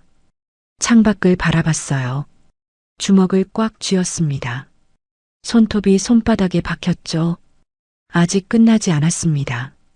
공개 시연이 남아 있었어요. 저녁 노을이 창문을 붉게 물들였습니다. 어둠이 깊어지고 있었어요. 공개 시연 당일 아침이었습니다. 왕궁 정원이 분주했어요. 새벽부터 일꾼들이 움직이고 있었습니다. 금색 천으로 장식된 의자를 나르는 사람, 꽃을 다듬는 사람, 바닥을 닦는 사람. 모두들 긴장한 표정이었죠. 100개의 의자가 정원 한쪽에 반원형으로 놓였습니다. 각 의자마다 금색 방석이 깔렸어요. 하얀 천막이 세워졌고 크리스탈 샹들리에가 달렸습니다. 햇빛을 받아 무지개 빛으로 반짝였죠. 붉은 카펫이 중앙 통로에 깔렸습니다. 길이가 30m였어요. 정원 중앙에는 특별 제작된 침대가 놓여 있었습니다. 하얀 천으로 덮인 의료용 침대였어요. 옆에는 작은 테이블이 있었죠. 은쟁반이 테이블 위에 놓여 있었습니다. 하윤이는 대기실에 앉아 있었습니다. 가로 5m, 세로 3m 크기의 작은 방이었어요. 하얀 벽, 금빛 액자, 벨벳 소파. 하윤이는 소파 끝에 앉아 있었습니다. 손이 떨렸어요. 무릎 위에 올린 손이 계속 떨렸습니다. 손가락 끝이 파르르 떨렸죠. 핸드폰을 꺼냈습니다. 아버지에게 전화를 걸었어요. 신호음이 3번 울렸습니다. 아버지의 목소리가 들렸어요. 하윤이는 떨리는 목소리로 말했습니다. 아버지가 대답했어요. 할아버지가 지켜보고 계실 거라고, 넌 할 수 있다고. 하윤이의 눈에 눈물이 맺혔습니다. 전화를 끊었어요. 침 케이스를 무릎 위에 올려놓았습니다. 검은 가죽 케이스였어요. 지퍼를 천천히 열었습니다. 지직 마이너스 소리가 작게 났죠. 5개의 은침이 보였습니다. 진짜 침이었어요. 하윤이는 침을 하나씩 확인했습니다. 첫 번째 침을 집어들었어요. 햇빛에 비춰봤습니다. 은빛이 반짝였죠. 침 끝을 손가락으로 살짝 만졌어요. 날카로웠습니다. 2번째, 3번째, 4번째, 5번째. 모두 완벽했습니다. 마음속으로 기도했습니다. 할아버지, 저를 도와주세요. 부디 이분이 다시 빛을 보게 해주세요. 노크 소리가 들렸습니다. 톡톡톡. 마야가 들어왔어요. 하윤이 옆에 앉았습니다. 하윤이의 손을 꽉 잡았어요. 따뜻한 온기가 전해졌습니다. 당신은 이미 오빠에게 기적을 보여줬어요. 오늘은 그걸 다른 사람들에게도 보여주는 거예요. 마야가 조용히 말했습니다. 하윤이가 고개를 끄덕였어요. 마야가 일어섰습니다. 시간이에요. 오후가 되었습니다. 정원에 사람들이 가득 모여 있었어요. 왕실 고문들, 의학 자문단, 왕족들. 100명이 넘는 사람들이었습니다. 검은색 로브, 금색 터번, 화려한 아바야. 모두 긴장한 표정이었어요. 숨소리조차 조심스러웠습니다. 왕실 의사들이 앞줄에 앉아 있었습니다. 회색 수염을 기른 노의사, 젊은 의사, 여성 의사. 모두 회의적인 표정이었어요. 팔짱을 끼고 있었습니다. 중앙에 침대가 놓여 있었습니다. 하얀 천으로 덮인 의료용 침대였어요. 햇빛이 침대를 환하게 비추고 있었습니다. 하윤이가 대기실에서 나왔습니다. 흰색 한복을 입고 있었어요. 마야가 준비해준 옷이었습니다. 명주 한복, 금실로 매듭을 맨 저고리였죠. 머리는 단정하게 올려 묶었습니다. 진주 장식 핀이 머리에 빛났어요. 하윤이가 붉은 카펫을 밟으며 걸었습니다. 한 걸음, 2걸음. 다리가 떨렸어요. 백상의 눈이 하윤이를 바라보고 있었습니다. 무게가 느껴졌죠. 침대까지 30m였어요. 10걸음, 20걸음, 30걸음. 하윤이는 침대 옆에 도착했습니다. 침 케이스를 테이블 위에 내려놓았어요. 손이 떨려서 케이스가 테이블에 닿을 때 작은 소리가 났습니다. 톡! 정원 입구에서 나팔 소리가 울렸습니다. 파라라라 마이너스 황금빛 나팔이었어요. 라엘이 들어왔습니다. 순백의 칸두라를 입고 있었어요. 최고급 실크로 만든 옷이었습니다. 금실로 수놓은 비식가 어깨에서 흘러내렸죠. 왕실 문장이 가슴에 빛났습니다. 손목에는 다이아몬드 커플링크가 반짝였어요. 라엘은 지팡이를 짚고 있었습니다. 하얀 지팡이였어요. 천천히 걸었습니다. 탁, 탁, 탁. 지팡이가 바닥을 두드리는 소리가 정원에 울렸어요. 침대 옆에 도착했습니다. 라엘이 고개를 하윤이가 있는 쪽으로 돌렸어요. 코끝으로 장미 향기를 느꼈습니다. 하윤이의 향기였죠. 이번엔 내가 너를 믿어. 라엘이 작게 속삭였습니다. 하윤이가 고개를 끄덕였어요. 그때였습니다. 조명이 갑자기 움직였어요. 라엘의 얼굴에 그림자가 드리웠습니다. 마야가 눈치챘어요. 각도가 틀어져 있었습니다. 조명을 바로 잡으세요. 마야가 외쳤습니다. 경비병들이 움직였어요. 정원 뒤편에서 한 남자가 전원 차단기 쪽으로 달려갔습니다. 자파르의 측근이었어요. 경비병 2명이 재빨리 그를 붙잡았습니다. 관중석이 술렁였습니다. 왕이 손을 들었어요. 정원이 다시 조용해졌습니다. 조명이 다시 조정됐어요. 마야가 하윤이를 바라봤습니다. 고개를 끄덕였어요. 시작하라는 신호였죠. 하윤이는 침대 옆에 섰습니다. 침 케이스를 열었어요. 손이 떨렸습니다. 지퍼를 여는 손이 계속 떨렸어요. 숨을 깊게 들이마셨습니다. 천천히 깊게 공기가 폐로 들어왔어요. 가슴이 부풀었습니다. 그리고 내쉬었어요. 심장이 조금 진정됐습니다. 라헬이 침대에 누웠습니다.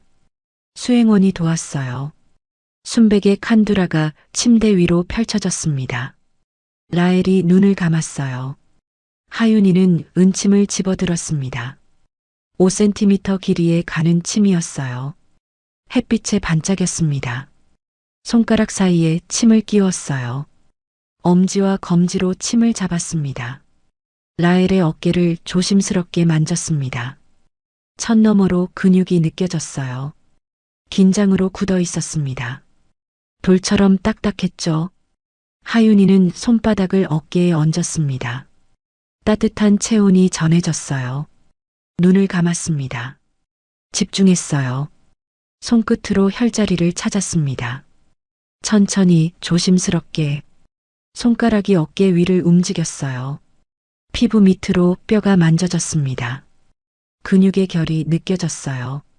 혈관이 뛰는 게 느껴졌습니다. 찾았습니다. 합곡혈이었습니다.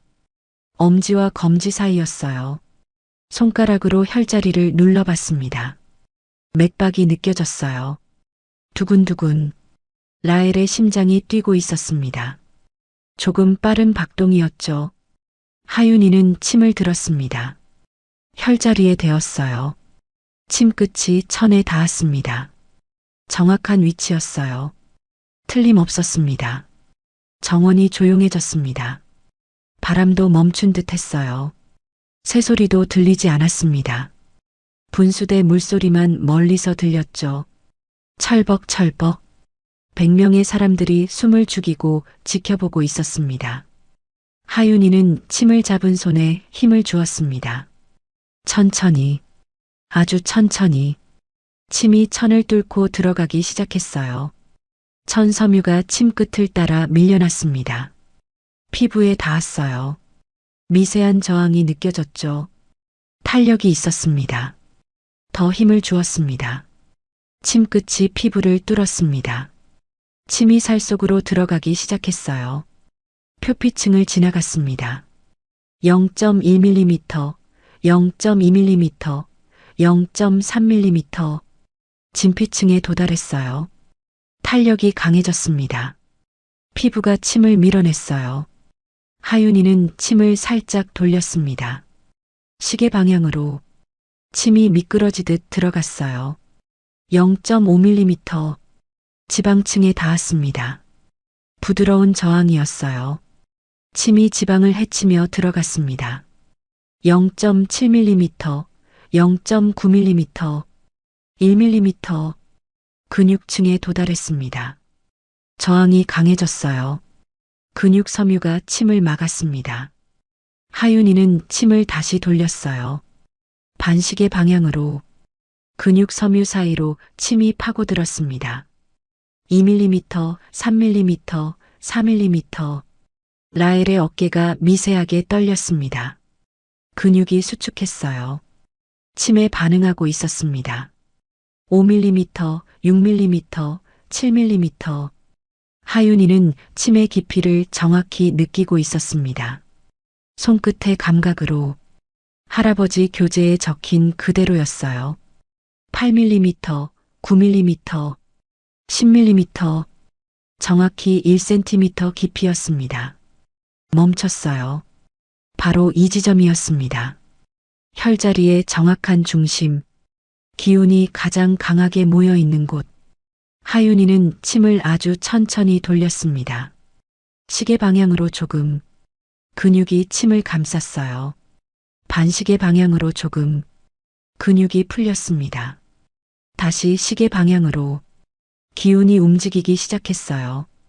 따뜻한 기운이었습니다. 침을 타고 흘렀어요. 혈자리에서 퍼져나가기 시작했습니다. 어깨로 목으로 경락을 따라 움직였어요. 막혀있던 길이 뚫리기 시작했습니다. 라헬의 입술이 파르르 떨렸어요. 뭔가 느끼고 있었습니다. 하윤이는 침을 더 깊이 돌렸습니다. 기운을 혈자리 중심부 깊숙이 보냈어요. 라헬의 몸 전체로 퍼져나가도록 목을 타고 올라갔습니다. 머리로 향했어요. 뇌로 흘러갔습니다. 시신경에 도달했습니다. 기운이 폭발적으로 터졌어요. 마치 댐이 무너지는 것처럼 막혀있던 모든 경락이 한꺼번에 뚫렸습니다. 기운이 쏟아져 나갔어요. 시신경을 따라 흘렀습니다. 정명혈로, 안구로, 망막으로. 그 순간이었습니다. 라헬의 눈이 번쩍 떠졌습니다. 1초 만이었습니다. 빠르게 갑자기 마치 전기가 통한 것처럼 눈꺼풀이 확 젖혀졌어요. 갈색 눈동자가 드러났습니다. 빛이 쏟아져 들어왔어요. 햇빛, 하늘, 구름, 나무, 사람들 모든 게 한꺼번에 들어왔습니다. 3년 동안 보지 못했던 세상이 한순간에 눈 안으로 쏟아져 들어왔어요. 라헬의 눈동자가 확장됐습니다. 빛에 반응했어요. 동공이 작아졌다 커졌다 했습니다. 라헬이 눈을 깜빡였습니다. 1번, 2번, 3번. 믿을 수 없다는 표정이었어요.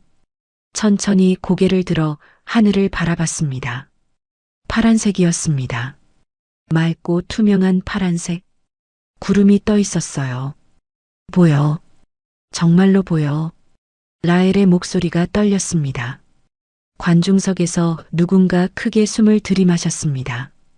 하윤이의 눈에 눈물이 맺혔어요. 뭐가 보이세요? 하늘. 하늘이 파란색이야. 맞지? 라헬이 손을 들어 하늘을 가리켰어요. 맞아요. 하늘색이에요. 하윤이는 고개를 끄덕였습니다. 눈물이 볼을 타고 흘렀어요. 라헬이 천천히 일어났습니다. 침대에 앉았어요. 주위를 둘러봤습니다. 정원이 보였어요. 붉은 장미, 노란 수선화, 보라색 라벤더. 분수대에서 물이 솟구치는 게 보였죠. 사람들이 보였습니다. 100명의 사람들. 색깔이 전부 다 보여. 붉은색, 노란색, 보라색. 라헬의 목소리가 점점 커졌습니다. 그리고 하윤이를 바라봤습니다. 처음으로 제대로 본 것이었어요. 하윤이의 얼굴, 눈, 코, 입, 흰색 한복, 머리에 꽂힌 진주핀, 눈물이 볼을 타고 흐르는 것까지. 네가 이렇게 예뻤구나. 라헬이 손을 뻗었습니다. 하윤이의 볼을 만졌어요. 따뜻했습니다. 고마워, 하윤아. 라헬이 미소 지었습니다. 3년 만에 진짜 미소였어요. 관중석이 폭발했습니다. 박수가 터져 나왔어요. 우르르르르 마이너스 천둥 같은 소리였습니다. 100명 모두가 자리에서 일어났습니다. 박수를 쳤어요. 우레와 같았습니다. 울음소리도 터져 나왔습니다. 라헬의 어머니가 달려왔어요. 라헬. 어머니가 소리쳤습니다. 라헬이 어머니를 바라봤어요. 3년 만이었습니다. 엄마. 라헬의 목소리가 떨렸습니다. 어머니가 라헬을 끌어안았습니다. 꽉 안았어요. 엄마 얼굴이 보여요. 정말로 보여요. 라헬이 속삭였습니다. 어머니가 라헬의 얼굴을 두 손으로 감쌌습니다. 눈물로 범벅이 된 손이었어요. 군중들이 계속 박수를 쳤습니다. 멈추지 않았어요. 왕실 의사들도 일어나 있었습니다. 놀란 표정이었어요. 회색 수염 노이사가 천천히 고개를 저었습니다. 하지만 미소를 지었어요. 경비병들이 자파르를 붙잡았습니다. 양쪽 팔을 잡았어요. 자파르가 몸부림쳤지만 소용없었습니다. 마야가 앞으로 나섰습니다. 서류를 들어 올렸어요. 이 기적을 방해하려 한 사람이 있습니다. 마야의 목소리가 정원에 울렸습니다. 왕이 자리에서 일어났습니다. 천천히 하윤이에게 걸어왔어요. 하윤이 앞에 섰습니다. 당신은 내 아들을 살렸습니다. 왕의 목소리가 떨렸습니다. 왕이 하윤이에게 고개를 숙였어요. 관중석이 숨을 죽였습니다. 왕이 라헬에게 걸어갔습니다. 라헬이 일어났어요. 아버지를 똑바로 바라봤습니다. 왕이 라헬을 끌어안았습니다. 미안하다, 아들아. 왕이 울먹였습니다. 아니에요, 아버지. 이제 제가 아버지를 볼 수 있어요. 두 사람은 한참을 껴안고 있었습니다. 하윤이는 그 광경을 바라봤어요. 눈물이 계속 흘렀습니다. 라헬이 하윤이를 바라봤어요. 미소를 지었습니다. 석양이 정원을 붉게 물들이고 있었습니다. 샹들리에가 그 빛을 받아 무지개처럼 반짝였어요. 박수가 계속되고 있었습니다. 기적이 일어났습니다. 단 1초 만에 믿음이 기적을 만들었습니다. 다음 날 아침이었습니다. 왕실 법정이었어요. 높은 천장, 대리석 기둥, 금빛 장식이 있는 엄숙한 공간이었습니다. 자파르가 중앙에 서 있었죠. 손목에 은빛 수갑이 채워져 있었습니다. 검은 로브를 입고 있었지만 어깨가 축 처져 있었어요. 백발의 수염이 흐트러져 있었습니다. 왕실 감찰원 3명이 높은 단상에 앉아 있었습니다. 가운데 앉은 이가 수석 감찰원이었어요. 60대 중반 회색 터번을 쓰고 있었습니다. 두꺼운 서류 더미가 단상 위에 쌓여 있었죠. 가로 30cm, 세로 40cm 크기의 서류철이 5개였습니다. 수석 감찰원이 서류를 펼쳤습니다. 첫 번째 항목이 낭독됐어요. 뇌물수수, 건설업체로부터 받은 돈의 내역이 읽혀졌습니다. 2020년 3월 50만 디르함, 2021년 7월 80만 디르함, 2023년 1월 120만 디르함, 은행 계좌번호, 송금 날짜, 모든 게 기록되어 있었어요. 두 번째 항목이었습니다. 치료방해, 하산을 협박해 침을 바꿔치기 한 일, 조명을 조작한 일. 하산의 녹취록이 재생됐어요. 자파르의 목소리가 법정에 울렸습니다. 장학금을 언급하며 하산을 압박하는 목소리였죠. 세 번째 항목, 왕실 모독. 왕자의 치료를 고의로 방해한 죄였습니다. 자파르는 고개를 숙인 채 아무 말도 하지 못했어요. 손이 떨렸습니다. 수석 감찰원이 판결을 선고했습니다. 모든 직책 박탈, 왕실 추방, 10년 금고형. 자파르의 무릎이 꺾였어요. 바닥에 주저앉았습니다. 오후였습니다. 왕실 회견장이었어요. 가로 20m, 세로 15m 크기의 홀이었습니다. 기자 50명이 가득 모여 있었죠. 카메라 플래시가 끊임없이 번쩍였습니다. 마야가 단상에 섰어요. 흰색 아바야에 금실로 수놓은 히잡을 쓰고 있었습니다. 마야가 마이크 앞에 섰습니다. 손에는 준비한 원고가 있었지만 내려놓았어요. 차분한 목소리로 말을 시작했습니다. 우리가 증거를 모으는 동안 하윤 씨는 믿음을 잃지 않았다고, 그 믿음이 오빠를 살렸다고. 목소리가 떨렸습니다. 기자 한 명이 손을 들었어요. 30대 여성 기자였습니다. 질문했습니다. 공주님도 위험하지 않으셨냐고. 마야가 잠시 생각했습니다. 미소를 지었어요. 진실은 두렵지 않다고 대답했습니다. 다만 오빠가 다시 빛을 보지 못할까봐 그게 두려웠다고. 카메라 플래시가 더 빠르게 터졌습니다. 저녁이었습니다. 왕궁 대연회장이었습니다. 천장 높이가 15m, 수십 개의 크리스탈 샹들리에가 천장에 매달려 있었어요. 붉은 카펫이 입구에서 단상까지 50m를 이어졌습니다. 하윤이가 하얀 드레스를 입고 대기실에 앉아 있었어요. 마야가 골라준 옷이었습니다. 어깨가 드러나지 않는 단정한 디자인, 허리에는 은색 띠가 둘러져 있었죠. 머리는 곱게 올려 묶었습니다. 진주 장식 핀이 머리에 빛났어요. 문이 열렸습니다. 마야가 들어왔어요. 하윤이의 손을 잡았습니다. 시간이라고 속삭였죠. 하윤이가 연회장으로 걸어 들어갔습니다. 100명이 넘는 사람들이 일어나 박수를 쳤어요. 하윤이의 다리가 떨렸습니다. 한 걸음, 두 걸음, 붉은 카펫을 밟으며 앞으로 나아갔죠. 왕이 단상 위에 서 있었습니다.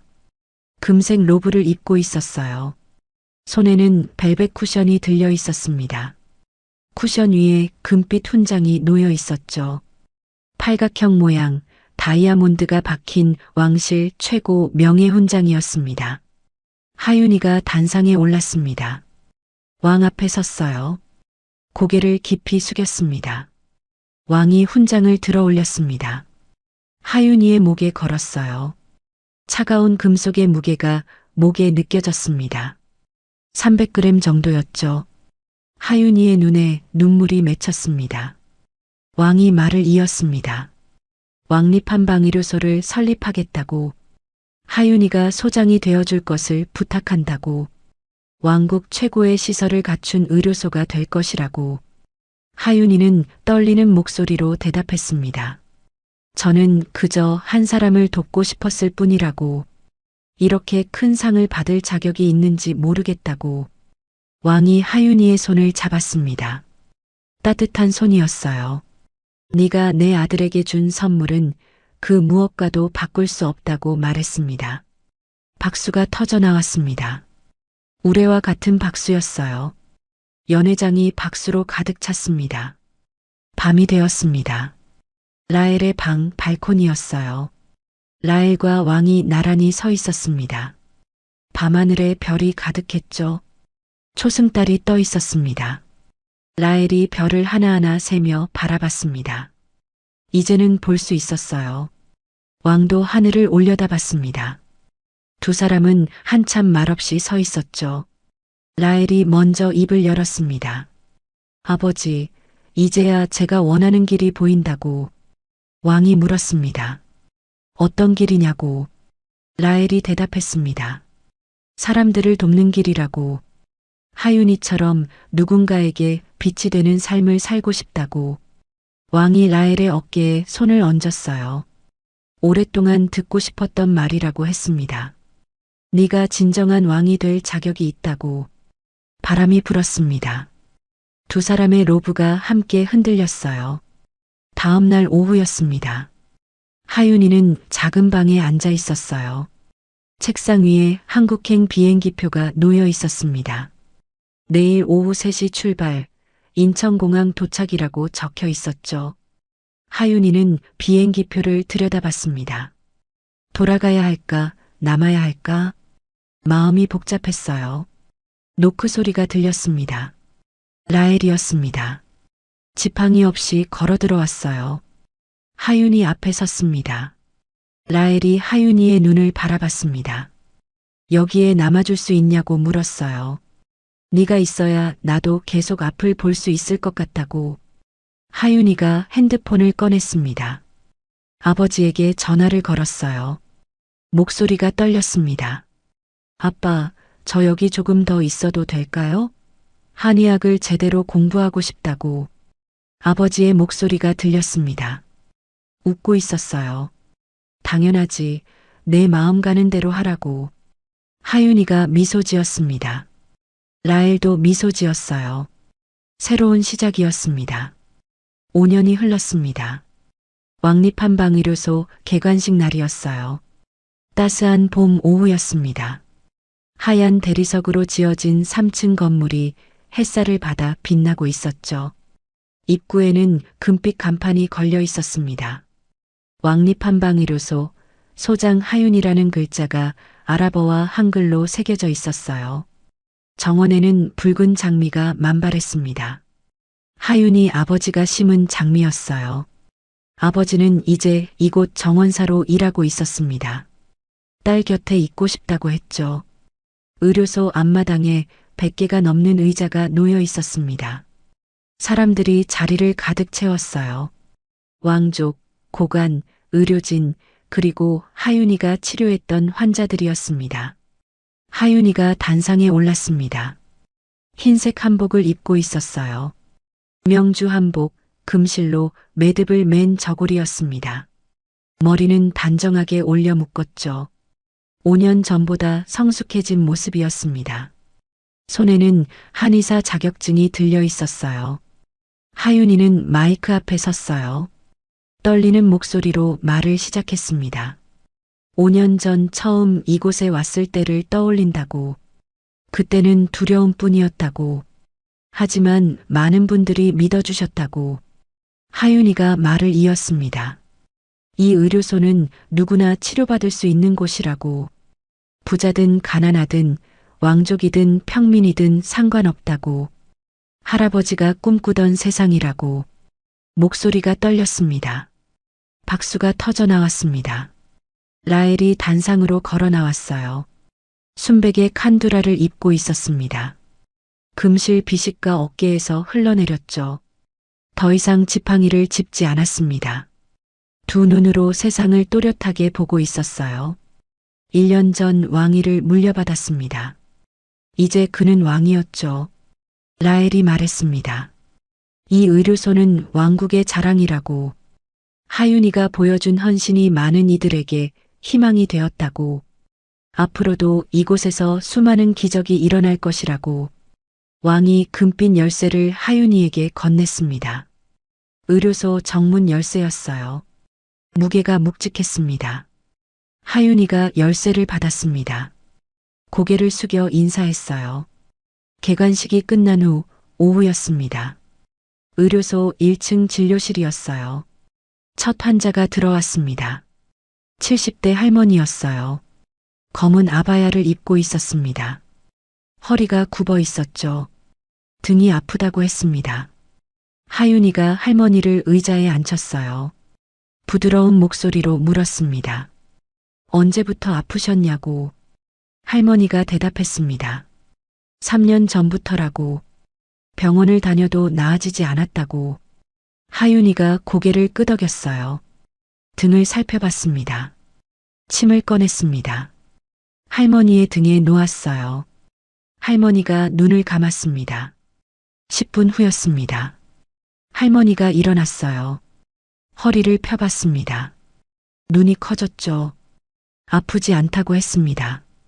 정말 아프지 않다고. 할머니가 하윤이의 손을 잡았어요. 눈물을 흘렸습니다. 고맙다고, 정말 고맙다고. 하윤이도 눈물이 났습니다. 할아버지가 했던 일을 이제 자신이 하고 있었어요. 저녁이었습니다. 의료소 옥상 정원이었어요. 가로 10m, 세로 15m 크기의 작은 정원이었습니다.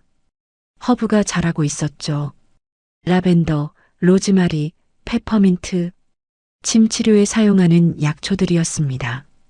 하윤이가 벤치에 앉아 있었습니다. 노을을 바라보고 있었어요. 아버지가 다가왔습니다. 하윤이 옆에 앉았죠. 아버지가 말했습니다. 할아버지가 보시면 정말 자랑스러워 하실 거라고.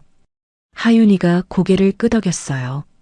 할아버지 덕분이라고 대답했습니다. 아버지가 하윤이의 어깨를 토닥였습니다. 네가 해낸 거야 라고. 할아버지는 그저 씨앗을 뿌렸을 뿐이고 네가 꽃을 피운 거라고. 며칠 후였습니다. 한국, 서울의 한 거실이었어요. 저녁 뉴스 시간이었죠. TV 화면에 아나운서가 나왔습니다. 해외 토픽 코너였어요. 중동의 한 왕국에서 특별한 일이 있었습니다. 한국인 여성이 왕자의 시력을 회복시켜 화제가 되고 있는데요. 화면이 바뀌었습니다. 왕립한방의료소 개관식 장면이 나왔어요. 하윤이가 흰 한복을 입고 단상에 서 있는 모습이었습니다. 정하윤 씨는 침술로 시각장애를 앓던 왕자를 치료했고 현재 왕립한방의료소 소장으로 일하고 있습니다. 화면에 하윤이가 환자를 치료하는 모습이 나왔어요. 정 씨는 그곳에서 한의학을 공부해 대학을 졸업했고 전문 한의사 자격을 취득했습니다. 현재 왕립한방의료소를 운영하며 한국 전통의학을 세계에 알리는 데 기여하고 있습니다. 화면에 의료소 전경이 나왔습니다. 많은 환자들이 줄을 서서 기다리고 있었어요. 개관 일주일 만에 1000명이 넘는 환자가 찾아왔다고 합니다. 정 씨는 하루 12시간씩 환자들을 돌보고 있습니다.